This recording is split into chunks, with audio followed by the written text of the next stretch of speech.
A little over a month away from the NFL draft. Starts on Thursday, April 24th. Right now, it is Wednesday, March 19th. Checking the date, and we welcome you to Fantasy Football today. Here, I am Adam Azer with Dave Richard, Jamie Eisenberg. We have a special guest, the guy who knows so much about these prospects, going to educate us today. He is the host of the Pushing the Pile podcast for CBS. He is a CBS Sports draft analyst. He is Mike Renner, and it's a first time on FFT. Welcome to the show, Mike. Thanks for having me on. Excited. Yeah, I don't know what you did, but you made Jamie leave, and now he's back. Hey, you got a problem with Mike, Jamie? No, I was just adjusting something. So, all right. Oh, we got. You're not supposed to say those things.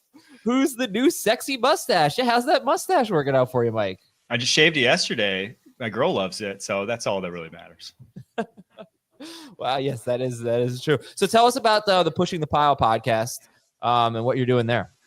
Me and Kyle Long, 2 days a week. We're doing all things free agency, off-season team building sort of stuff now. But during the season, we do obviously a lot of like skill and like player analysis because that's Kyle's specialty for the line of scrimmage and my specialty, obviously, because I've been a draft guy for as long as I have been. There you go. Good morning, Dave. Good morning, Mike. You played. What level of football did you end up playing? I did not play any football. I didn't play high school. High school didn't have football, so I am not. How did I think you played? I am so sorry. I did not. What about you, Dave? Well, what level did football did you play, Dave? I was the starting right tackle for the Sigma Alpha Mu Beer Bowl team in 1994. I'll let you know. I gave up one sack all season. It was a 1-game season.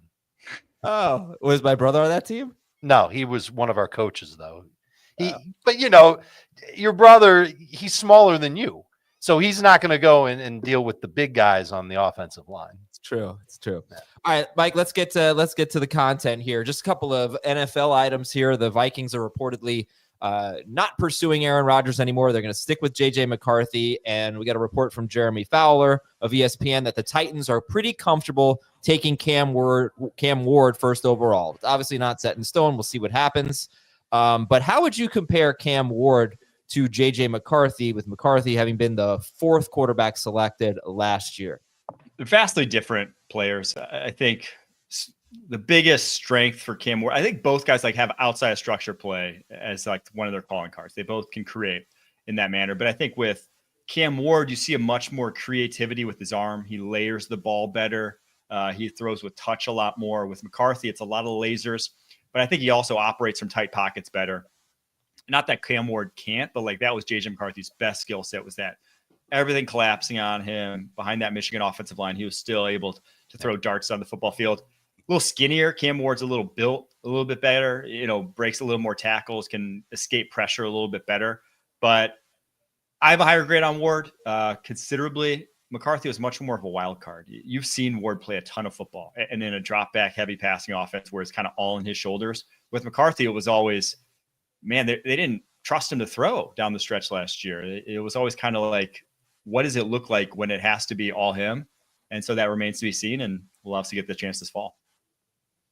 You have Cam Ward going number 1 overall in your latest mock draft, which I think was published yesterday, 2 days ago. So everyone go check that out. Just Google Mike Renner mock draft, and you will see Cam Ward number 1 overall to the Titans. Today, we're going to focus a lot on running backs and wide receivers. Jamie, there was also a report on NFL Network that Pittsburgh is comfortable starting Mason Rudolph at quarterback. You buy that? Negotiating ploy 101.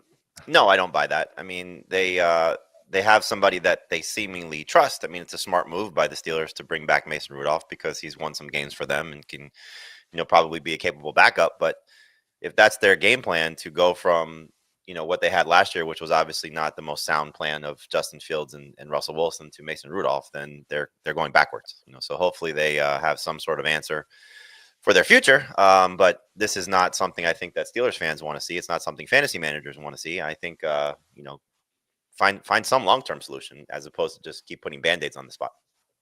All right. Listen, everybody, if you have 5 seconds, go to your web browser, type in cbssports.com/FFT. F as in Frank, F as in Franny, T as in Thomas. cbssports.com/FFT. You're going to join our bracket challenge.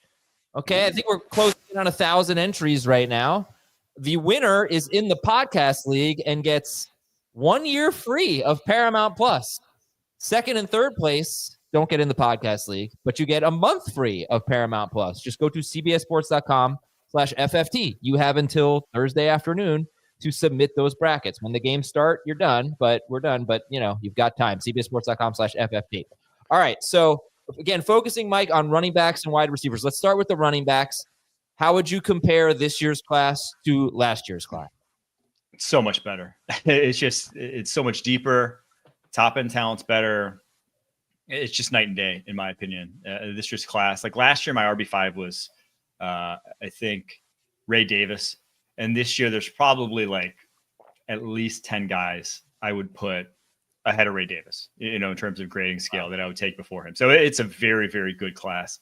You'll probably see that reflected in where they come off the board. I expect that over the first 3 rounds, we'll see, could see double digits, could very well see double-digit running backs through the first 3 rounds.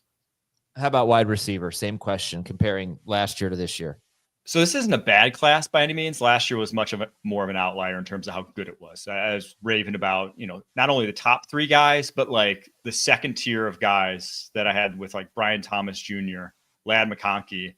I would put them as like the top tier of this year's class that you see with like Tetairoa McMillan, Matthew Golden, Luthern Burden. So like, it's not great. It just lacks like the real guy at the top. I think Travis Hunter is close to that, but the evals of him and where he's going to play and what you're going to do with him, obviously all over the map, whether it's wide receiver or cornerback. So that's a much bigger question mark, but I think he could be. I watched his tape and I'm just like, this guy has rare ability to just catch the football. So the depth is okay though. I think rounds 2 and 3 in this year's class are actually not that bad. And I could see a number of guys emerging from this class in rounds 2 or 3. So it doesn't have top end talent, but it is, the depth is still there. It definitely isn't one of those, 2016, 2017, 2018, those years that were just like lean at wide receiver. It isn't like that at all. Dave, how do you see it? Dave, Jamie, why don't you guys get in there, talk about as we approach, dynasty drafts and whatnot, running back and wide receiver. It's excellent news for dynasty leagues because you will find players that you'll be happy to draft when you're in the middle of round 2, maybe even like the beginning part of round 3. Like there are enough players, because you didn't even ask them about the tight ends, and we just really scratched the surface on the quarterbacks. Not that the quarterbacks are anything to write home about, but it's deep. You saw it at the Senior Bowl. There wasn't a single prospect at the Senior Bowl that I think is like a lock to be a first rounder. Let me double check. Yeah, like as far as receivers and running backs go, I don't think there's a first rounder that was at the Senior Bowl, but you saw a lot of guys that could go anywhere from round 2 to round 5 in the NFL draft. And in a dynasty draft, you're going to see them get picked and people will be excited about them. They're going to stick around in this league for a while. I think there's a lot of talented, solid running backs and wide receivers with elite traits, obviously, that can make fantasy managers happy for a long time. This is a good thing for dynasty. I want to go back to Travis Hunter with Mike, just because, you said about his receiving skills. Do you see him playing receiver, or do you think it's dependent on where he goes? It's definitely dependent on where he goes. And with the NFL, it's like, it's kind of like that with a lot of positions, right? A lot of guys who can, especially like, off-ball linebacker versus edge rusher. It's like, what do I need? And so if a team needs a wide receiver, I'd be hard-pressed to see you not evaluating him as wide receiver 1 in this draft class, right? And so at that point, it just comes down to, it's like if it's the New England Patriots that draft him, he's playing wide receiver, right? They have 2 corners. They're not adding a third and having a moonlight on offense with that. So it will be team dependent. But for him, I am surprised. Like he said, he wants to do both. And if you want to do both at the NFL level, it's going to mean like limited time at both, which I think is the scariest thing. Like if you're drafting him in fantasy, is that if he does both, it would be like a 60% split at both positions. You just can't do 100% the way he would want at both positions. How would you rank him with Harrison, Neighbors, Odunze? Travis Hunter, we're talking here. I would put him ahead of Odunze, behind Harrison and Neighbors. I had last year I had Neighbors, Harrison, and then Odunze. But just like I thought Neighbors and Harrison were just like special year-on-year dudes. They don't come around every single year. Hunter's not quite to that level, but I think he's a very, very good wide receiver, and I think much more physically gifted than Rome Odunze. Rome Odunze very polished, but Travis Hunter could do things athletically that Rome just couldn't. I'm going to go on a little detour here. You feeling bounce back seasons? Bounce back is funny. Rebound, I don't know. Good seasons for Marvin Harrison Jr. and Rome Odunze after kind of disappointing rookie seasons?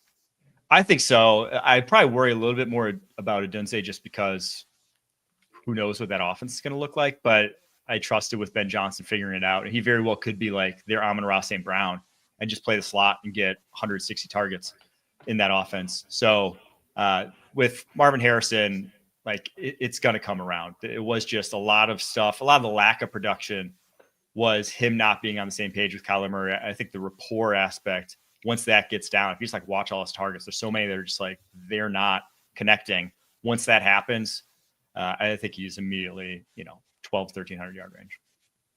All right. I like the optimism. So speaking of optimism, I want to ask you, and then I want to get Dave and Jamie's take on it. How many stars do you think we have at running back and wide receiver at the NFL level? It's a difficult question, so I apologize for that. But how much star potential do you see when you look at these players? Mike, you can okay, sorry. Yeah, no, Mike.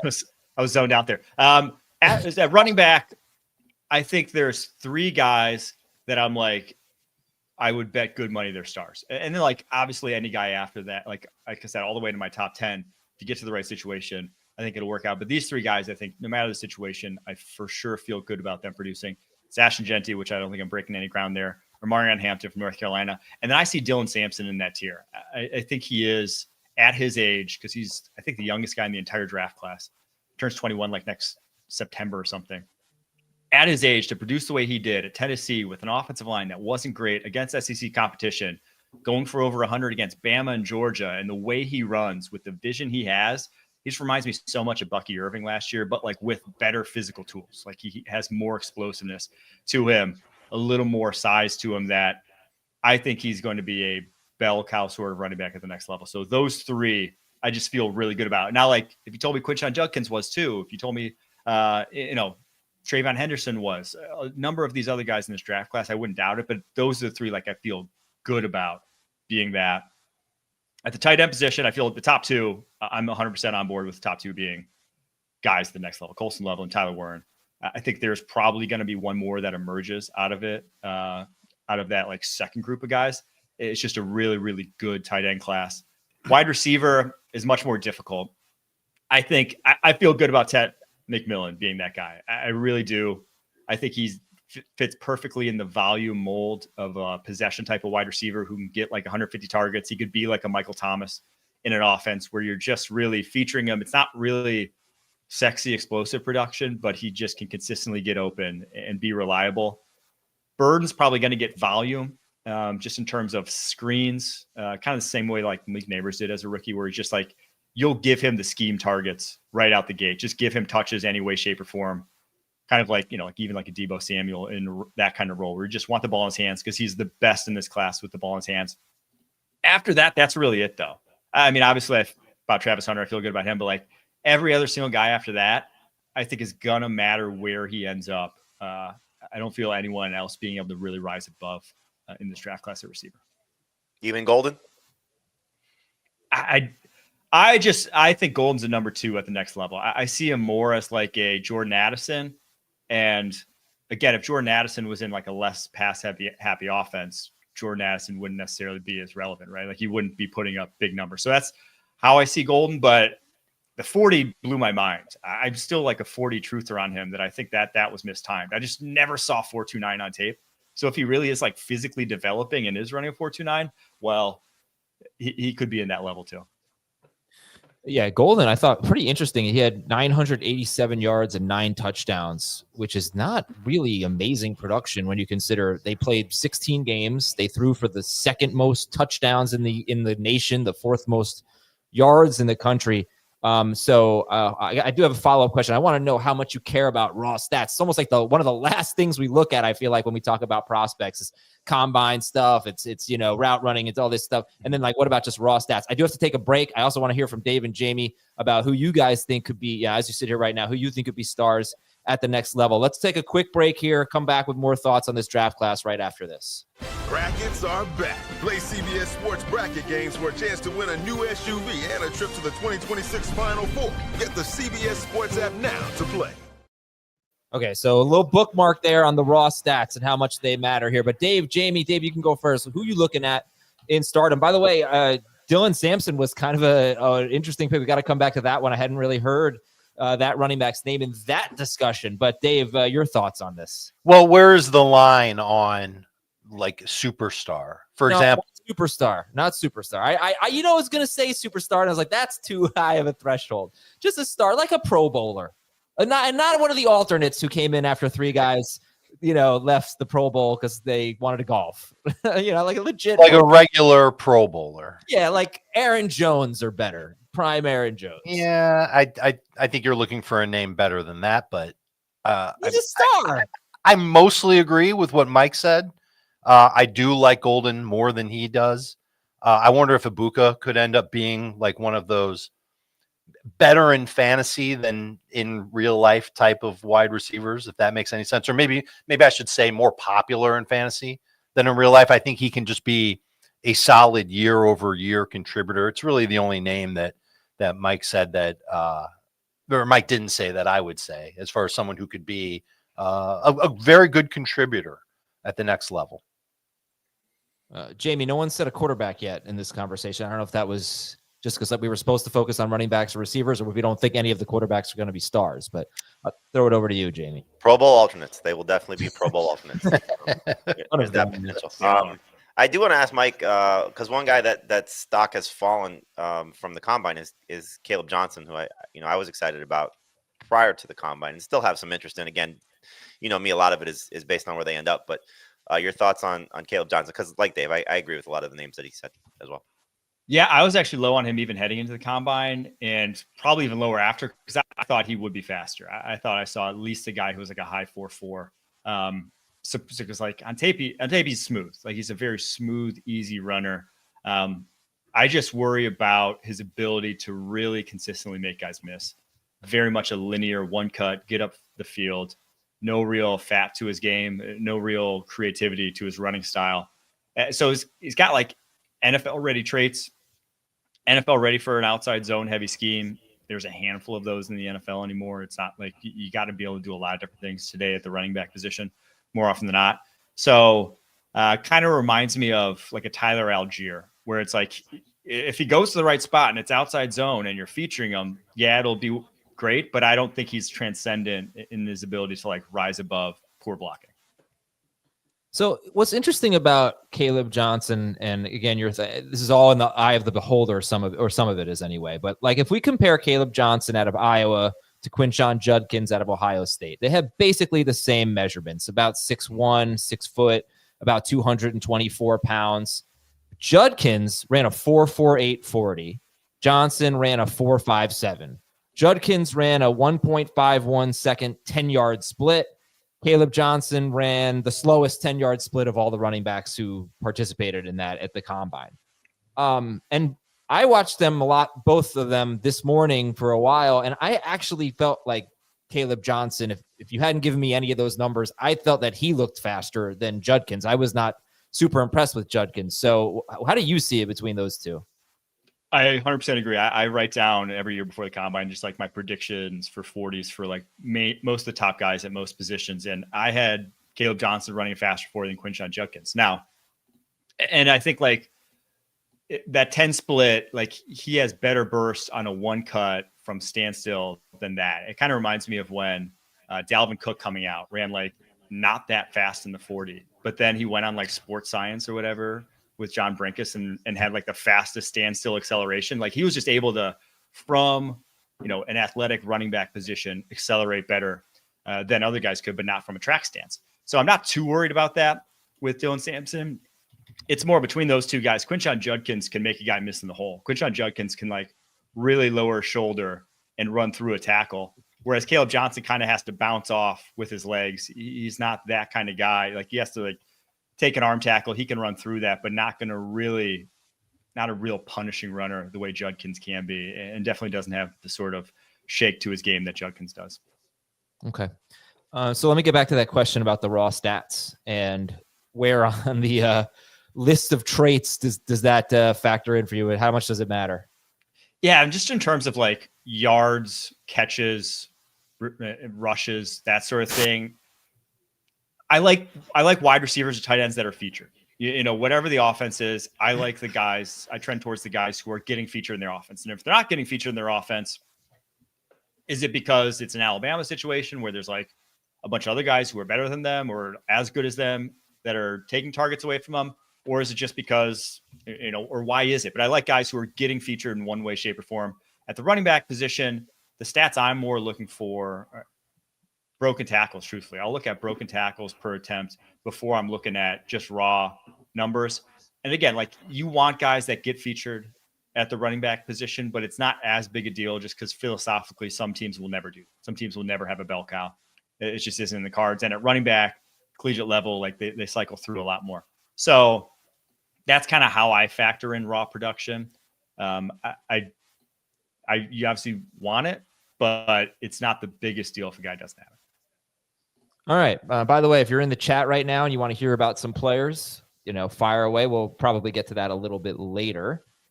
I guess we should probably not skip over Ashton Jeanty. Jamie, is there any doubt that even in a super flex league, Jeanty should be the first pick in drafts, or do we have to see where he goes?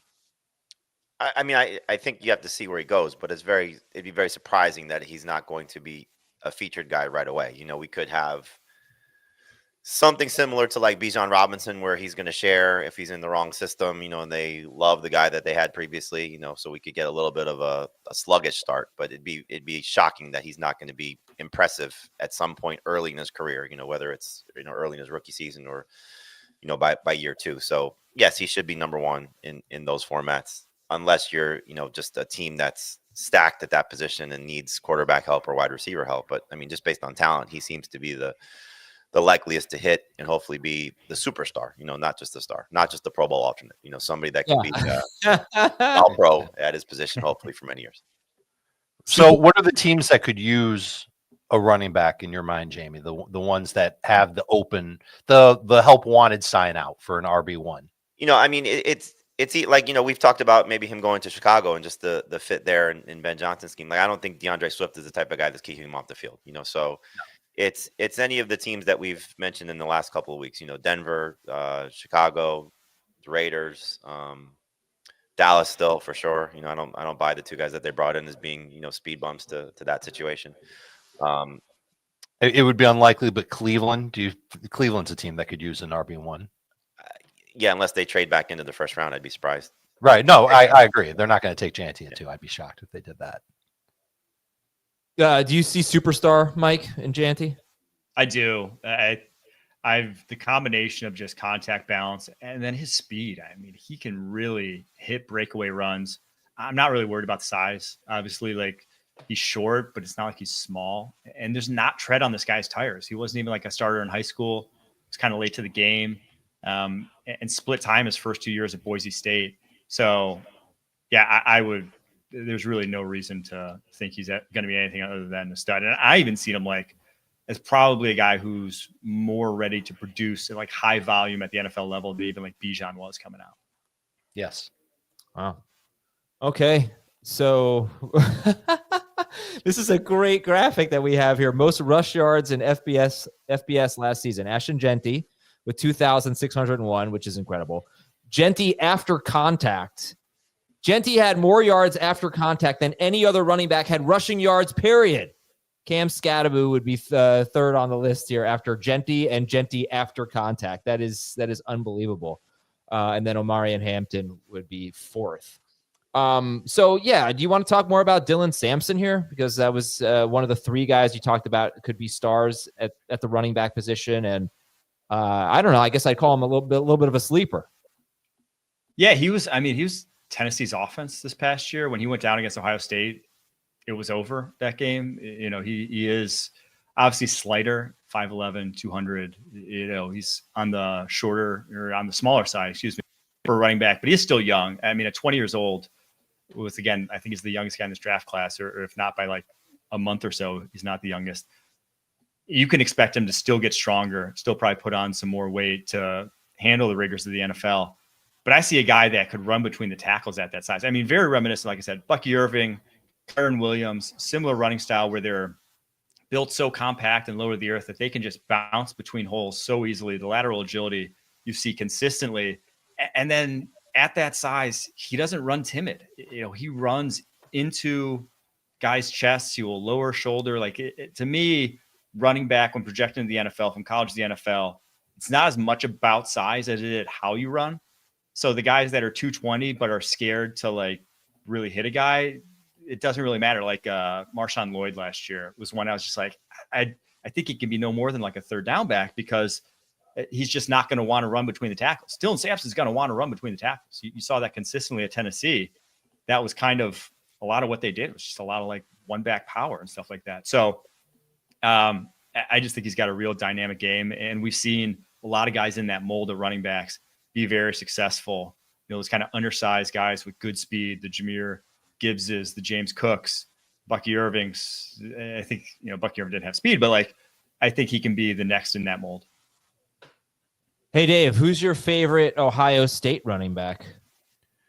I like Judkins a little bit more than I do Henderson. I think that he reminds me, and maybe this is a stretch, but he reminds me a little bit of Joe Mixon, just his ability to be certainly an 1A back, but he's patient, he's strong, he's got good balance.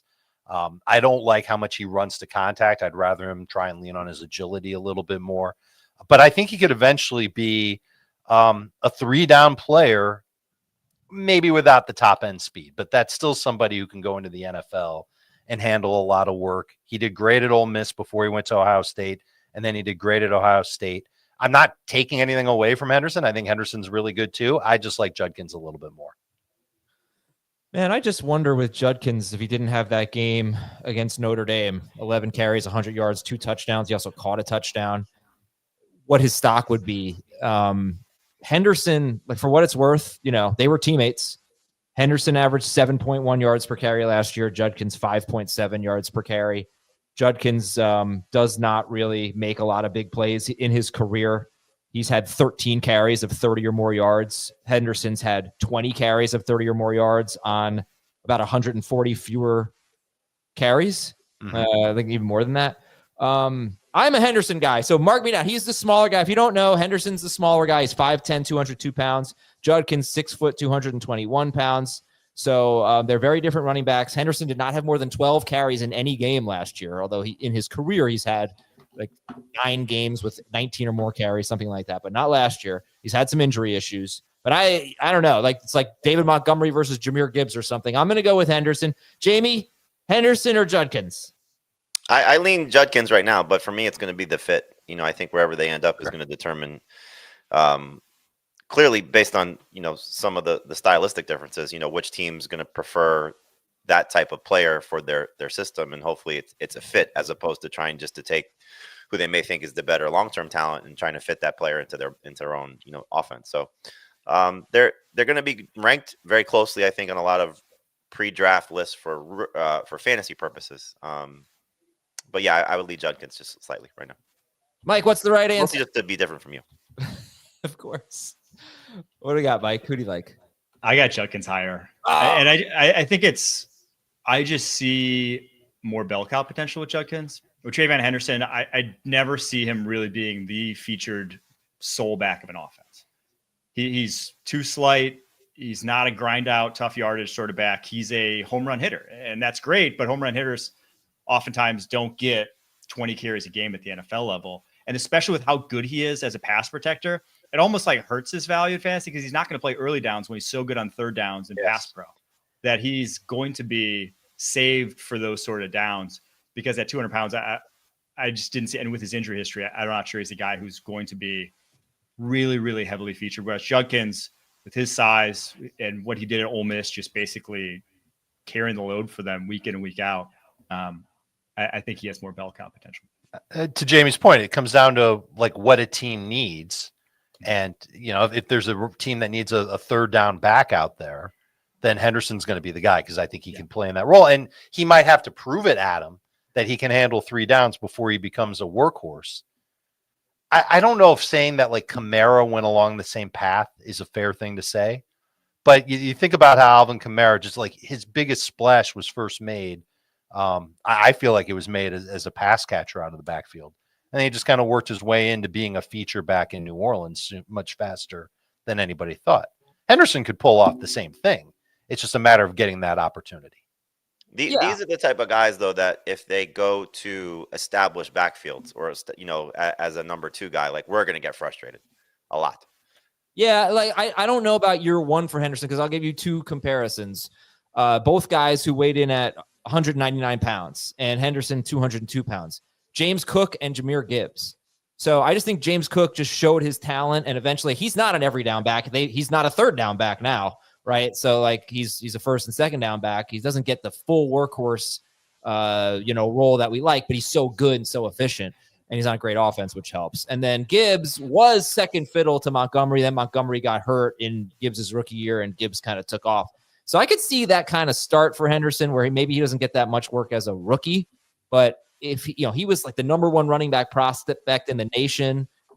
He's totally so dynamic. That's the kind of player I want to bank on. So put me on Henderson Island. Okay, there we go. And let's go over to wide receivers. We've talked a lot about running backs. We're not going to get to all of the good ones. And I do see that we have questions in the chat. So let's talk about McMillan. And he is, from what I gather, unless Travis Hunter plays wide receiver, McMillan would be your number 1 guy, Mike. And what do you think his upside is? Again, I think it's like a high volume, low explosive play sort of wide receiver who's going to produce in the red zone. Like he is so good at the catch point, great ball skills. And I think what separates him from a lot of 6'4" wide receivers is his ability to operate in short areas. He can run a whip route. He can run a comeback real efficiently, can stop on a dime. Most athletes that look like him, they end up on basketball courts. They're not playing wide receiver in the NFL. It's just a body type that is unique. But the NFL level, like, it matters to have that sort of catch radius, to have that sort of size. So just a real fluid athlete that I think is just a really high floor guy, but maybe not the highest ceiling guy. He's not, again, a downfield threat. He's not an explosive type of guy. He might get more explosive because he is pretty skinny. And I think there is some meat on the bone there from a developmental standpoint physically for him, but just who he is right now, I think he's very much an NFL ready sort of possession number 1 type of wide receiver, not necessarily like your Malik Neighbors or even your Marvin Harrison Jr. that came out last year.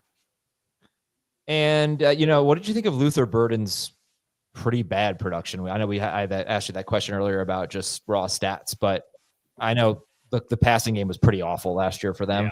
Yeah. So can we just excuse it? It's so tough watching his tape because he is running all these like clear out routes from the slot, running into cover 2 or cover 4 safeties, just seems. And it's like, no one's ever going to throw that route. It's not so much stuff where it's like, man, you look at it and it's just never going to work out. And a lot of his stuff is scheme production. Like if he didn't have the 2023 season, though, I probably wouldn't be talking about him this highly, but he did. And in 2023, you saw the full skill set. He was a guy I had like in my top 5 heading into this year. I thought he was that talented and just didn't get to show it. So a real physically gifted athlete. We ran like 4.41. He's got that level of explosiveness to take the top off of defense, but then also just put the ball in his hands and he can create as well. So it's a skill set that's like obviously great for fantasy with having that sort of combination. And I just think that even if he's not a fully polished route runner, he can run a few routes and still produce. He can run like a slant in his sleep and get open. And this guy at his size, because he's very well built for a wide receiver, should translate well to the NFL, even if the production numbers, again, don't really reflect that. All right, let's talk about Luthern Burden out of Missouri, slot receiver who went from about 1,200 yards in 2023 to a little more than 600 yards in 2024. We're going to take a break, come back and answer some questions from the chat and just talk a little football here with Mike and Dave and Jamie. We'll be right back. Guys, can you feel it? Legends were born here. History was made here. These are hallowed grounds. Hallowed grounds? The NCIS squad room? Well, I wasn't talking about that, but I was talking about Augusta National. All right. It's finally time for the Masters. I hear it's a tradition unlike any other. All right, let's see. First question will be from Mr. Popinski, which is a Nintendo reference. I played a little Mega Man 2 yesterday, some Mario 2, which is a terrible game. Mike, do you have a favorite old school Nintendo game? Ooh, gosh, what did I play? I mean, I was young when I played Super Nintendo, so I never played the original Nintendo. Super Nintendo. How old are you? I'm 34. So Oh, Donkey okay. Kong. I was Donkey Kong. I loved playing Donkey Kong back in the day. 34. Yeah. The mustache makes you look closer to 40, I think. So It matures me. Thank you. I could use it. Donkey Kong. Super Nintendo had that really good fighting game. I think that came with the system, basically. Like that first, do you remember that game? It's like someone will know. Anyway, what do you think about Jalen Milroe? Where do you think he lands, and where would you like to see him land? Oof. I'd like to see him land at running back or wide receiver, truthfully. Unfortunately, I don't see it. I've never quite seen it. He had that one half against Georgia that like maybe you could squint, but I worry about the accuracy, like the small hands thing. There's a reason why every guy who's had sub-9 chance has just not been an accurate quarterback at the NFL level. It's very difficult to grip a football. Footballs are big and they get bigger at the NFL. So I worry about that with him, and the pocket presence is rough. So like really his best upside, where I'd like to see him land, is like Lamar Jackson's backup, Jalen Hurts' backup, Jayden Daniels' backup. Like that's a team that has a run-heavy first option at quarterback. Then your backup comes in as Jalen Milroe, and you can run the same run action stuff. That's his only path to success, in my opinion. I just have not seen it as a passer, though, to really get excited about him. So I think he's like maybe sneaks into, probably goes off the board somewhere in the third round, but maybe not even. Maybe even falls to day 3 if he really is stuck on playing QB. Oh, and Jamie, he's one of the more interesting fantasy prospects because this guy is an unbelievable rusher at the quarterback position. Yeah, I mean, just based on Mike's path, could be what happened with Jalen Hurts. Went in the third round and, eventually got a chance to start and showed that he could play. And, hopefully that's the case for Milroe if, the right system, right players around him. Again, this is the type of guy I think we'll like better than NFL and reality will like, just because of what he'll do with his legs, because these type of guys, Anthony Richardson in some pockets of play and, Justin Fields and what he's shown at times, these guys are better fantasy quarterbacks than they are reality in real life. But again, yeah, I don't see him starting week 1, 2025. This is more of a, long-term situation or, goes to the right team and injury occurs. Next question is from DJ Quill. Dropping sick beats. Thoughts on DJ Giddens and Damien Martinez? Giddens out of Kansas State, Martinez out of Miami. Mike, thoughts on those two guys? I really like Martinez. I mean, Giddens is nice guy, nice running back. I think he's more of like a day 3 running back. I think Martinez could sneak into day 2. Giddens, to me, I worry about him. Runs a little high.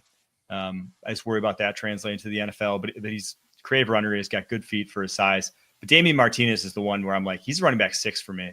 I think he's a top 100 player on my draft board, and I factor in positional value into that. So that's like, I think he should be a top 100 pick in the NFL draft. He's a physical runner, and for a guy who's big, bruiser, like he has some real ability to find a hole and to hit it aggressively. I watch his tape and I'm just like, that's a guy who can run at the NFL level. I just see very much the traits it takes to succeed, even if he's not a super explosive player. But I thought his 40 at the combine was a lot better than I expected in the low 4.5s there. I thought him more of a 4.6 guy in tape, but it's a real good time for him. Man, Dave, it's so interesting because there's starting to be some buzz for Damien Martinez.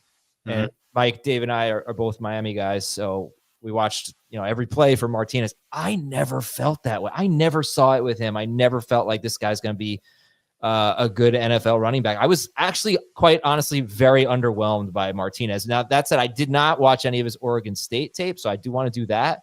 But his senior year at Miami, I didn't see it. I don't know. How do you feel about that?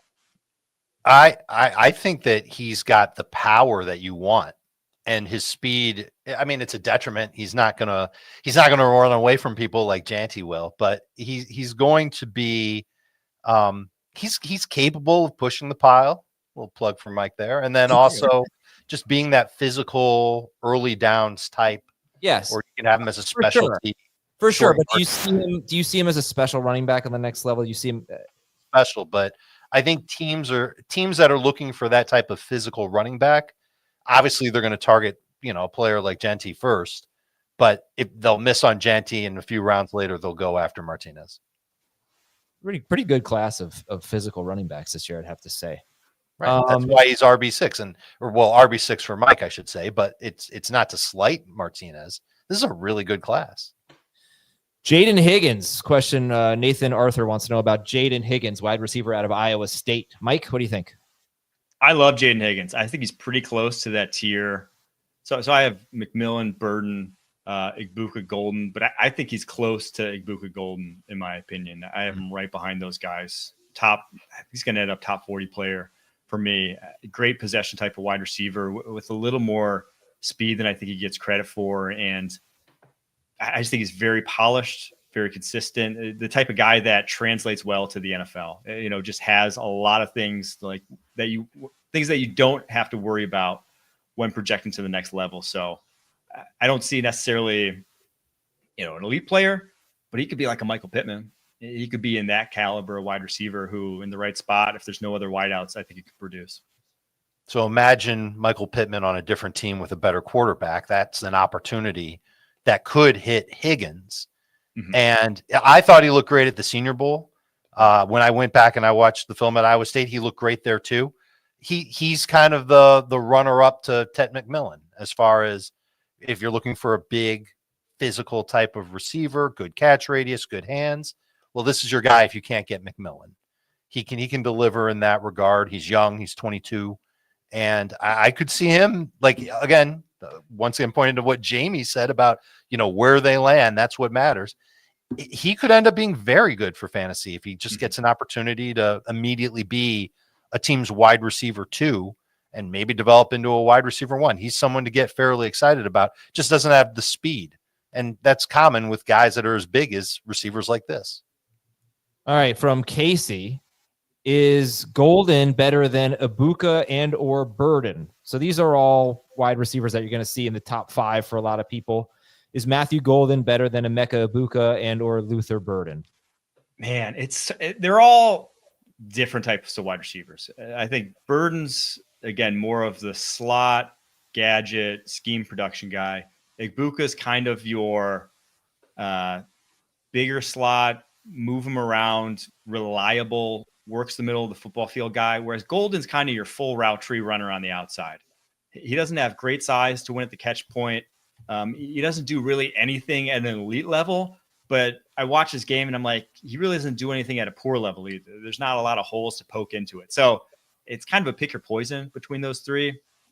I'm a trend towards Burden because I just think it's a little more dynamic, the athlete he can be, and he's got to get more chances then at the next level because of that. But if you want to order those guys, Golden, Egbuka, Burden, I'm not going to argue because, again, they're more eye of the beholder. I see them all in a similar sort of tier.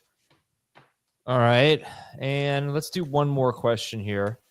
No love for, I got to get my pronunciation guide. For Elic Ayomanor, I believe it is. Something like that.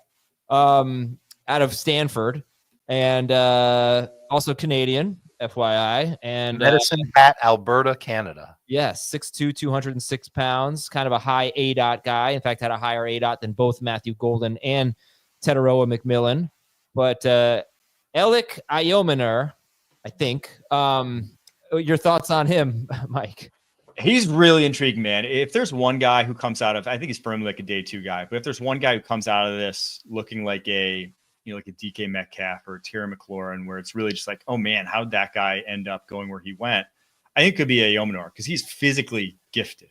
I mean, he's a guy coming out of where he came from and then had an injury his freshman year at Stanford. So that's why I didn't see the football field, to immediately being their number 1. And then this past year, just like quarterback situation is the only reason why he didn't put up big numbers. Because he's explosive out of his cuts. He grew up a hockey player, so wasn't really a football player, but like you see his ability to really, for a guy who's got a big body, who's like cut up, strong as an ox, like no fat on this guy, can run through contact and has some explosiveness to his game. I just didn't love his ball skills, and I don't think he's like an advanced route runner at this point in time. But as far as like the athlete goes, you're not going to find a better projectable athlete in this draft class on day 2. at the receiver position. He's unique in that regard. So he's a little up and down on tape. And again, for a bigger body wide receiver, it's kind of interesting that he does not catch as many balls that he should. But again, he's young, raw. I think there's a lot of reason to get excited about what that lottery ticket that he is could turn into. Yeah, I think Ayomanor had 7 drops this past season, so that's been an issue for him. All right, Jamie, we got one more question here. It's from you to Mike. Ask him an NFL question, whatever, like a fantasy question about current NFL players, whatever topic you want. Actually, I was going to ask about the quarterbacks, prospects. No. Who's QB3 for you? Fine. QB3 for me, and this one's a little off the wall. I think this quarterback class, I have to couch it with that because I don't love this quarterback class. So I'm just searching for any guy who I think can play and start. Yeah. So my quarterback 3 is Dillon Gabriel. I think he can start at the NFL level. I think he can be like a Brock Purdy at the NFL level. So it's not high. I have 1 first-round grade. It's Cam Ward. So it's just a guy who I think if you threw him into the fire, he wouldn't look terrible. Whereas the other guys, I'm not sure I can say that about after the top 2. Oh, and see, Jamie, because now you piss me off because he has one guy with a first-round grade, and yet Mike has Shedeur Sanders going 3rd to the Giants, and that is the last thing that I want to happen, and it could very well happen. But I do not get it. I don't understand. These NFL teams have got to see what you see. Shedeur Sanders should not be the 3rd pick in the draft. It's blind demand. Exactly. Yeah, I don't know. But does that factor in when you're doing these mock drafts? You just look like, oh, the Giants need a quarterback. They're going to take the 2nd best quarterback. But a lot of people just don't think he deserves to be drafted that high. Yeah, I mean, it's some of what I've heard, too, about the Giants and him from people.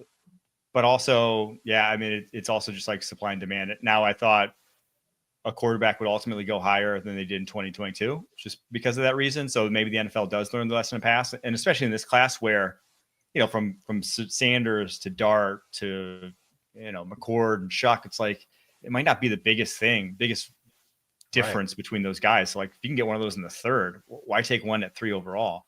Yeah. But, I think the Giants are in a weird spot with ownership and how they looked last offseason. And I think they're going to want to really make a play here. Yeah. For Cam Ward, please. All right, Mike, thank you so much. Appreciate your time. And again, everybody, please listen to the Pushing the Pile podcast. It's really terrific. Great insight. And of course, please join our bracket challenge, cbssports.com/FFT. You've got one day. You got honestly about 24 hours left to join this bracket challenge. cbssports.com/ Just call it the Gator Invitational and get it over with. The Gator Invitational. I want people to sign up. I was listening to Gary Parrish and Matt Norlander talking about it. I was listening to the Ion College Basketball podcast. Auburn has lost 3 of their last 4 games. No team has ever won the national championship when losing 3 of their last 4 games going in. And the Gators are legitimately really good, but I'm not going to pick them. I'm going to pick Duke. So just so everybody knows, I'm picking Duke. I'm surprised you're not picking Florida. That's shocking. Yeah, I guess they have somewhat of a tough road. I think I'm going to pick them to lose in the round of 32. I'm not even going to take them in the Sweet 16. Busting brackets. There you go. Might be a little biased. Thanks for watching and listening, everybody. We will talk to you tomorrow with a mock draft review on Fantasy Football Today.